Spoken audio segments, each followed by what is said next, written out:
একটা পাখি হইতাম যদি ডানা ওয়ালা পাখি হইতাম, একটা উড়াল দিয়া আমি মদিনায় যাইতাম। হায়রে একটা উড়াল দিয়া আমি মদিনায় যাইতাম। এদিকে সেদিকে ঘুরে বেড়াইতাম মিলিয়া ডানা,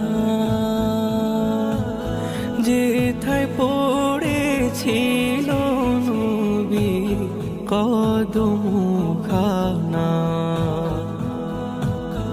এদিকে সেদিকে ঘুরে বেড়াইতাম মিলিয়া ডানা,